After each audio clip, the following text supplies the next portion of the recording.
রাজ্যের বিভিন্ন জায়গায় মানব পাচারকারীরা বেশ সক্রিয়। আগরতলা জিআরপি থানার পুলিশ ৪৯ নম্বর বিএসএফ এবং কালমচৌড়া থানার পুলিশ যৌথভাবে অভিযান চালিয়ে এক মানব পাচারকারীকে গ্রেফতার করেছে। একটি মামলার সঙ্গে যুক্ত থাকার অভিযোগে তাকে আটক করা হয়। ধৃত ব্যক্তির নাম শরীফ মিয়া, বয়স ৪২, বাড়ি সিপাহীজলা জেলার কলমচৌড়া থানার দুধপুকুর মসজিদের পাশে। তাকে আগরতলা জিআরপি থানাতে একটি বিশেষ পুলিশের টিম জোরালোভাবে জিজ্ঞাসাবাদ চালাচ্ছে। অনুমান করা হচ্ছে ওই এলাকা থেকে আরও কয়েকজন গ্রেফতার হতে পারে। ধৃতকে শুক্রবার আদালতে প্রেরণ করা হয় পুলিশ রিমান্ড চেয়ে।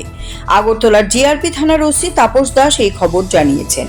উল্লেখ্য, কেন্দ্রীয় তদন্তকারী সংস্থা একাধিকবার রাজ্যের বিভিন্ন প্রান্ত থেকে মানব পাচারকারীদের আটক করে নিয়ে গেছে। তারপরও মানব পাচারকারীদের সংখ্যা যেমন বাড়ছে, তেমনি বাড়ছে এদের তৎপরতাও। হ্যাঁ, গতকাল রাত্রেই মধ্যরাত্রে থেকে আমাদের এই জয়েন্ট অপারেশন হয়েছে। এটা দুধপুকুর কলমচৌড়া থানার অন্তর্গত, যেখানে 49 বিএসএফ, আমাদের আগরতলা জিআরপি এবং যে লোকাল পিএস আছে কলমচৌড়া পিএস মিলে আমরা করি। অ্যাকচুয়ালি উনি যিনি, ওনার নাম হলো শরীফ মিয়া, বাবার নাম বাদশা মিয়া। এটা দুধপুকুর মসজিদের পাশে ওনার বাড়ি, কলমচৌড়া থানার অন্তর্গত।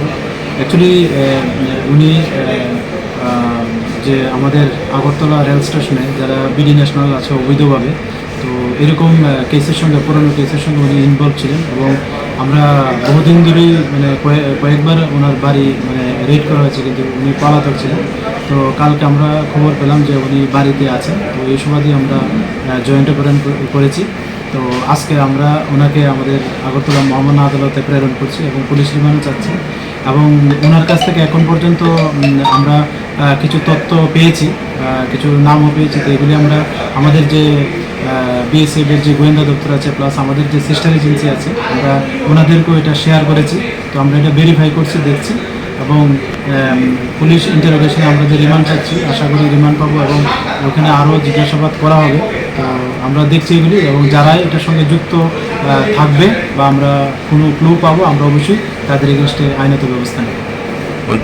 সে কতদিন ধরে ব্যবসাটা করছে, এই ধরনের ব্যবসা? এখনও তো বললো খালি ওইটা, আমরা যে কেস কানেকশনে ওনাকে গ্রেপ্তার করেছি সে শুধু এটাই স্বীকারোক্তি করেছে। তো আমরা আগেও দেখি আমরা আগের কেসগুলো, আমরা যে মামলা হয়েছে এগুলিও দেখবো এবং ওনাকেও দফা দফা জিজ্ঞাসাবাদ করবো, দেখি কী বেরিয়ে আসে। কোথায় বাড়ি ওর? ওনার বাড়ি হলো দুধপুকুর, যেটা কলমচৌড়া থানার অন্তর্গত। নাম? ওনার নাম হলো শরীফ মিয়া, বয়স ৪২। Siri TV, channel for news and entertainment.